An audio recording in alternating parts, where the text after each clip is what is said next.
Everyday life science by সূচনা চ্যানেলে সকল শিক্ষার্থীদের স্বাগত। আজকে আমি তোমাদেরকে পড়াবো ক্লাস 11 সেমিস্টার 2 এর চ্যাপ্টার 13 উদ্ভিদের বৃদ্ধি এবং বিকাশ। তো এই চ্যাপ্টারে আজকে যে পয়েন্টটি আমি তোমাদের সামনে ডিসকাস করব সেটি হচ্ছে সিড জার্মিনেশন। তো এই পয়েন্টটা ডিসকাস করার আগে তোমাদের কিছু কথা বলে দিই। তো দেখো, তোমরা সবাই ভাবো যে বোটানি পার্টটা হচ্ছে একটি জটিল পার্ট। তো তোমরা কেন ভাবো এটি জটিল পার্ট? তো দেখো, তোমাদের আশেপাশে দিয়ে যে তোমাদের বাড়ির সামনে দিয়ে যে সমস্ত গাছপালা হয়ে রয়েছে, তারা কি তোমাদেরকে ডিস্টার্ব করে? করে না। অধিকন্তু আমরা কি করি? ওই গাছেদের উপর অত্যাচার করি, তবুও ওরা নির্দ্বিধায় সহ্য করে যাচ্ছে, তাই তো?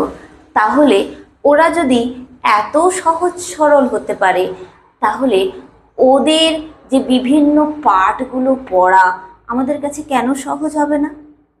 নিশ্চয়ই সহজ হবে। আসলে আমরাই ভাবি ওটা জটিল, কিন্তু আমাদের এই যে জটিল, এই কথাটা ভাবলে হবে না।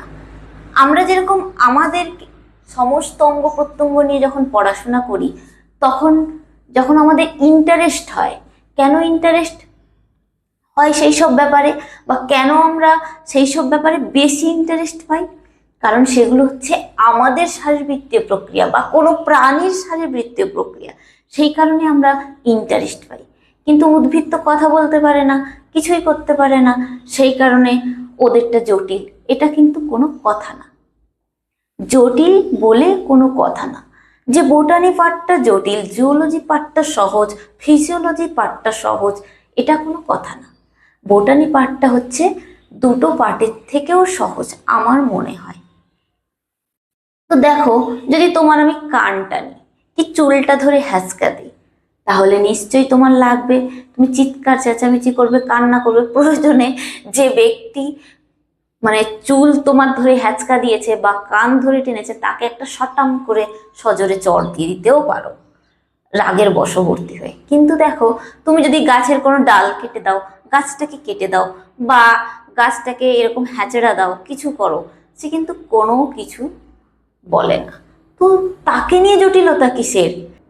সেটি হচ্ছে একটি সহজ সরল একটি প্রাণ, তো তাকে নিয়ে পড়া তো খুবই সহজ।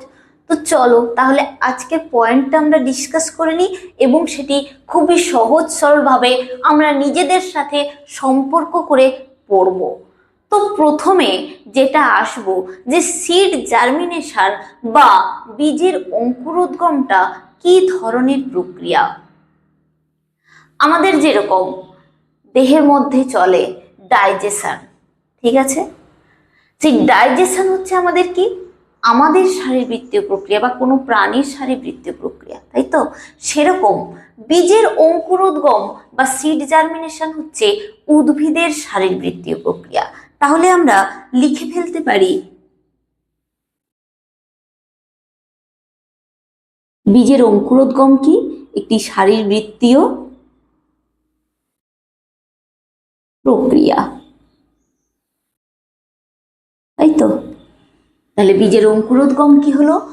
এক ধরনের শারীরবৃত্তীয় প্রক্রিয়া। দেখো, আমাদের ডাইজেশনের সময় কি লাগে? বিভিন্ন ধরনের উৎসেচক খরিত হয় দেহের থেকে, মানে বিভিন্ন প্রভাবক লাগে, তাই তো? তার মানে তাহলে এই বীজের অঙ্কুরোদ্গমের জন্য কি কি প্রভাবক লাগবে? কি কি লাগবে বলতো? জল, অক্সিজেন, উষ্ণতা, মাটি ইত্যাদি, এইগুলো লাগবে। বুঝতে পেরেছো? এরপরে আসছি, এই যে প্রভাবকগুলো পাওয়ার পর কি হবে? বীজটা জার্মিনেট হবে, অর্থাৎ বীজের যে সুপ্তাবস্থা সেটি দূরীভূত হবে বা সেটি ভেঙে যাবে। তাহলে কি হবে?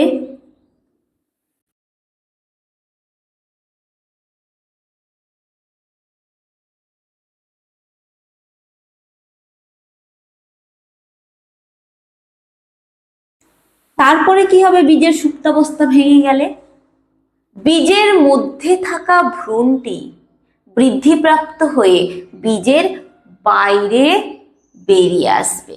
কি বললাম? বীজের মধ্যে থাকা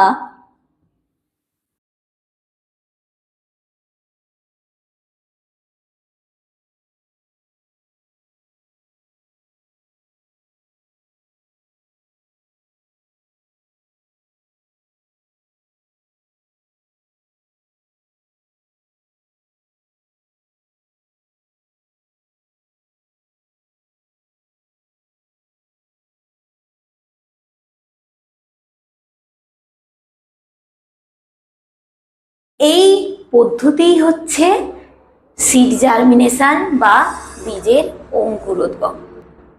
তাহলে যদি তোমরা সংজ্ঞার আকারে লেখো, কি লিখবে?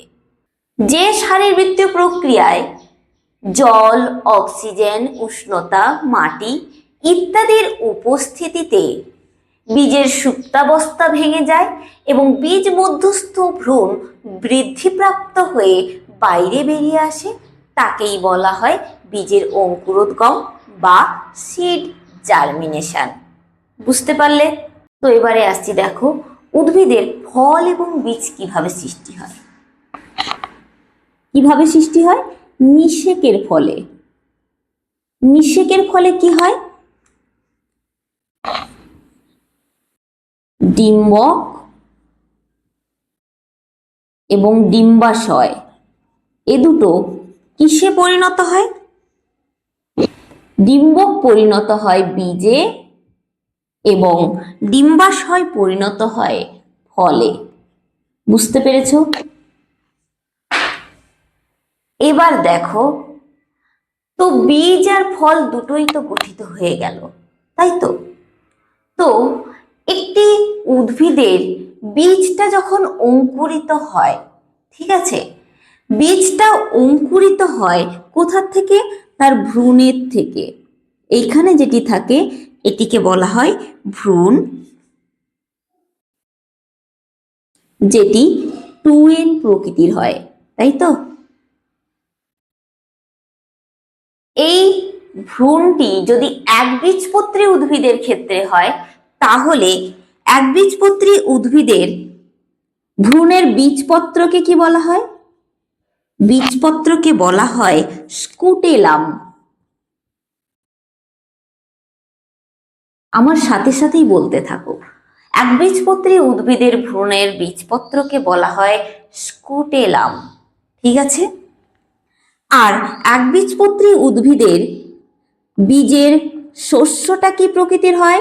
3N বা ট্রিপ্লয়েড প্রকৃতির হয়। 3N বা ট্রিপ্লয়েড প্রকৃতির হয়। বুঝতে পেরেছ? তো দেখো, এই যে একটি ভ্রূণ, সেটি বৃদ্ধিপ্রাপ্ত হয়, তাই তো? বৃদ্ধিপ্রাপ্ত হয়ে কিসে পরিণত হয়? বৃদ্ধিপ্রাপ্ত হয়ে দুটো ভাগে পরিণত হয়। কি কি ভাগে পরিণত হয়? একটি হচ্ছে ভ্রূণমূল, অপরটি হচ্ছে ভ্রূণ মুকুল।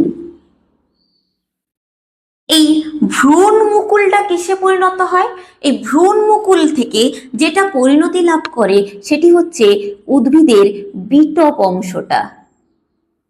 আর ভ্রূণ মূলটা পরিবর্তিত হয় কিসে? মূলে, উদ্ভিদের মূলে। বুঝতে পেরেছো? তো দেখো, একটি উদ্ভিদের ভ্রূণটা যখন বৃদ্ধিপ্রাপ্ত হয়ে ভ্রূণমূল এবং ভ্রূণমূলে পরিণত হয় বা বিভেদিত হয়ে যায়, তখনই সিড জার্মিনেশন বা বীজের অঙ্কুরোদ্গমটা কমপ্লিট হয়। বুঝতে পেরেছো? তাহলে বীজের অঙ্কুরোদ্গম কখন সম্পন্ন হয়েছে তোমরা বুঝবে, যখন একটি উদ্ভিদের বীজের ভ্রূণটা ভ্রূণমুকুল এবং ভ্রূণমূলে বিভেদিত হয়ে যায়, ঠিক আছে? তখনই বুঝতে হবে যে উদ্ভিদের বীজটি জার্মিনেট হয়ে গেছে। বুঝেছো? তো দেখো এবারে আসছি, এই যে একটি বীজ জার্মিনেট হলো বা অঙ্কুরিত হলো কোন কোন প্রভাবকের দ্বারা? জল, অক্সিজেন, উষ্ণতা, মাটি। তো জলের ভূমিকাটা কি? একটি বীজ অঙ্কুরিত হতে গেলে জলের ভূমিকা কিন্তু অনস্বীকার্য, মানে জল ছাড়া বীজ কোনো রকমই অঙ্কুরিত হতে পারবে না। কারণ প্রথমে বীজটাকে জলের মধ্যে রাখা হয়, এর ফলে কি হয়, বীজ জলটাকে শোষণ করে। আচ্ছা, বীজের জল শোষণ করাকে কি বলা হয়? জল শোষণের ক্ষমতাকে বলা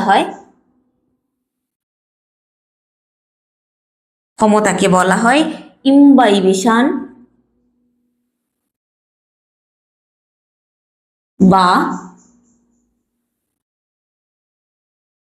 আত্মভূতি। বীজের জল শোষণের ক্ষমতাকে বলা হয় কি? ইমবাইবেশন বা আত্মভূতি। এর ফলে কি হয়, একটি বীজ যখন জল শোষণ করে তখন বীজের মধ্যে উদস্থৈতিক চাপের বৃদ্ধি হয়। এর ফলে বীজের বাইরের যে একটি খোসা থাকে, যে কোনো বীজ নিয়ে ভাবতে পারো, ছোলা, মটর, যাই হোক, বীজের বাইরে যে একটি খোসা থাকে, বহিরাবরণ, সেই খোসাটা ফেটে যায় এবং ভ্রূণটি বৃদ্ধিপ্রাপ্ত হয়ে বাইরে বেরিয়ে আসে। এছাড়াও জলের আর কি কি কাজ রয়েছে? এছাড়াও জলের আরো কাজ রয়েছে। একটি ভ্রূণ বৃদ্ধিপ্রাপ্ত হতে গেলে যে পরিপোষকের প্রয়োজন, সেই পরিপোষকটা এই জল জটিল খাদ্যবস্তুকে সরল খাদ্যবস্তুতে পরিণত করে এবং সেই সরল খাদ্যবস্তু ভ্রূণের পুষ্টি প্রদানে ব্যবহৃত হয়। ঠিক আছে, এবারে আসছি অক্সিজেন। একটি বীজ জার্মিনেট হতে গেলে অক্সিজেনের কি ভূমিকা? একটি বীজ অঙ্কুরিত হতে গেলে অক্সিজেন বিশেষ ভূমিকা পালন করে। কারণ অক্সিজেন কি করে বলতো? এই যে অক্সিজেন উৎপন্ন করে এটিপি। কি উৎপন্ন করে? এটিপি উৎপন্ন করে, যা সবাত শ্বসনে অংশ নেয়। বুঝেছ? এরপরে আসছি উষ্ণতা। একটি বীজ অঙ্কুরিত হতে গেলে কত ডিগ্রি সেন্টিগ্রেড উষ্ণতার প্রয়োজন হয়? আলো নয়, উষ্ণতা। আলো এবং উষ্ণতা মধ্যে আগে তফাৎটা বোঝো। আলোটা কি? দেখো, আমাদের দিন হয় আবার রাত্রি হয়। দিন কিসের প্রভাবে হয়? সূর্য থেকে আলো আসে এবং আমাদের চারিদিকটা আলোকিত করে তোলে, তখন আমরা তাকে বলি দিন। এই দিনটা কার প্রভাবে হয়? সূর্যালোকের প্রভাবে হয়। দিস ইজ আলো বা লাইট। আর উষ্ণতাটা কি? এই ধরো শীতকাল, এখন তো শীতকাল, এখন শীতকালে তোমরা দরজা জানালা একদম সুন্দর করে বন্ধ করে তোমরা ঘরের মধ্যে থাকো। কেন থাকো? ঘরের মধ্যে যে তাপমাত্রা সেটা নিয়ন্ত্রিত থাকবে বাইরের তাপমাত্রার তুলনায়। অথবা অনেকেই ঘরের মধ্যে রুম হিটার ব্যবহার করো। কেন করো? ঘরের মধ্যে টেম্পারেচারটা স্বাভাবিক রাখার জন্য, কারণ বাইরের টেম্পারেচারটা আলাদা।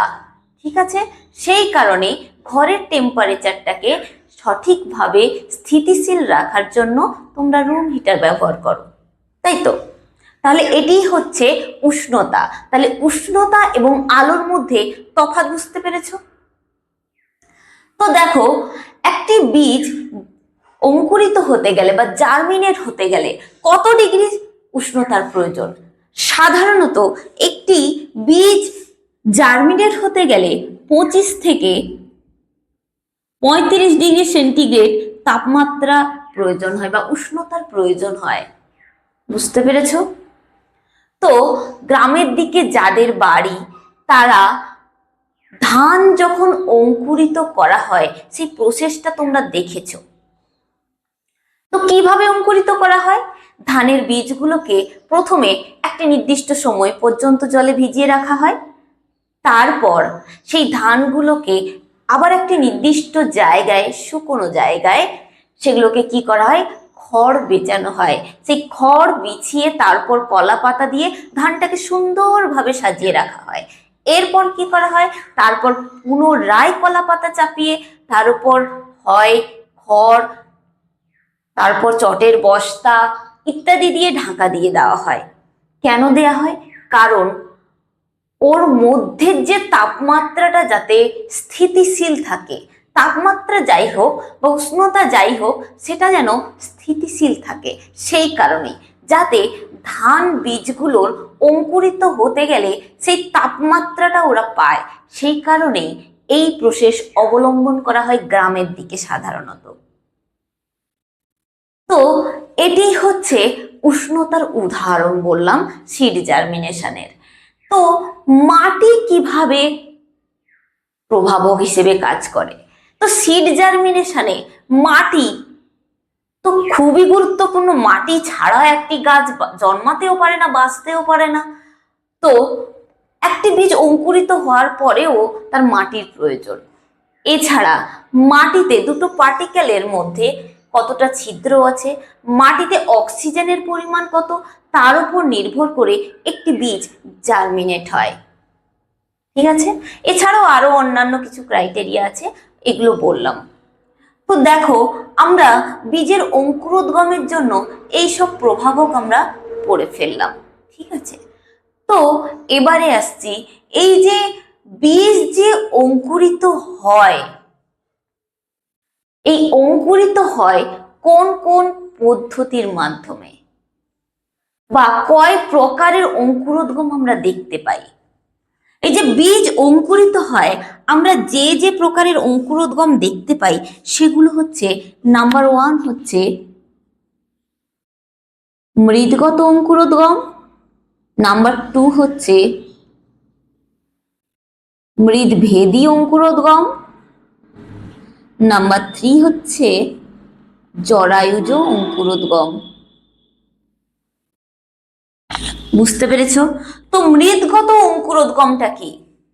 মাটির নিচে যে সমস্ত বীজের অঙ্কুরোদ্গম ঘটে, যেমন ধরো ছোলা, মটর, এই সমস্ত বীজের অঙ্কুরোদ্গমটা মাটির নিচে হয়।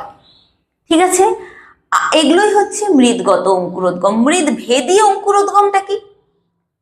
যে সমস্ত উদ্ভিদের বীজের বীজপত্র মাটির বাইরে বেরিয়ে আসে, অর্থাৎ বীজটাকে তুমি মাটিতে পুঁতে দিলে, বীজপত্র মাটির বাইরে বেরিয়ে আসলো, এটি হচ্ছে মৃদভেদী বা মাটি ফুঁড়ে যে সমস্ত অঙ্কুরোদ্গম ঘটে তাদেরই বলা হয় মৃদভেদী অঙ্কুরোদ্গম। যেমন ধরো কুমড়ো, লাউ ইত্যাদির ক্ষেত্রে এই ধরনের অঙ্কুরোদ্গমটা পরিলক্ষিত হয়, তেঁতুলের বীজ। এবারে আসছি জরায়ুজ অঙ্কুরোদ্গম। সাধারণত লবণাম্ব উদ্ভিদের ক্ষেত্রে এই ধরনের অঙ্কুরোদ্গম পরিলক্ষিত হয়। তো দেখো, এই ধরনের উদ্ভিদের ক্ষেত্রে কি হয়? এই ধরনের উদ্ভিদের ক্ষেত্রে মাতৃ উদ্ভিদে বীজ থাকাকালীন অঙ্কুরিত হয় এবং ভ্রূণমূল এবং ভ্রূণ মুকুলে বিভেদিত হয়ে যায়। ভ্রূণমুকুল এবং ভ্রূণমূলে বিভেদিত হয়ে যাওয়ার পরে ভ্রূণমূলটা মাটিতে নিক্ষেপিত হয়। কখন? মাতৃ উদ্ভিদের থেকে যখন বীজটি পড়ে যায়, ফলটি পড়ে যায়, তখন ওরা সাথে সাথেই প্রায় মাটির সাথে আঁকড়ে যায় বা মাটিকে ওরা আঁকড়ে ধরে রাখতে পারে, তাই তো? তো এগুলো দেখা যায় সাধারণত লবণাক্ত পরিবেশে বা লবণাক্ত এরিয়াগুলোতে। এই সমস্ত জায়গায় জোয়ার ভাটার টান থাকে বলে বীজগুলো এভাবেই অঙ্কুরিত হয় এবং বীজগুলো পড়ে যাওয়ার সাথে সাথে মাটিতে আবদ্ধ হয় বলে জোয়ার ভাটার টানে বীজগুলো ভেসে চলে যায় না। বুঝতে পেরেছ? তাহলে এগুলোই হচ্ছে জরায়ুজ অঙ্কুরোদ্গম। তো আজকে যে তোমাদের বীজের অঙ্কুরোদ্গম পড়ালাম, ঠিক আছে, তো এতে আর কি কোনো জটিলতা আছে? নিশ্চয়ই নেই। তাহলে ভিডিওটি এখানেই কমপ্লিট করছি। কারোর যদি কোনো প্রশ্ন বা কোয়ারি থাকে অবশ্যই কমেন্ট সেকশনে লিখে পাঠাবে এবং আমার চ্যানেলটিকে লাইক, শেয়ার, সাবস্ক্রাইব করে পাশে থাকা বেল আইকনটি প্রেস করে দেবে, যাতে আপলোড ভিডিওর পরবর্তী নোটিফিকেশন তোমাদের কাছে পৌঁছে যায়। ধন্যবাদ।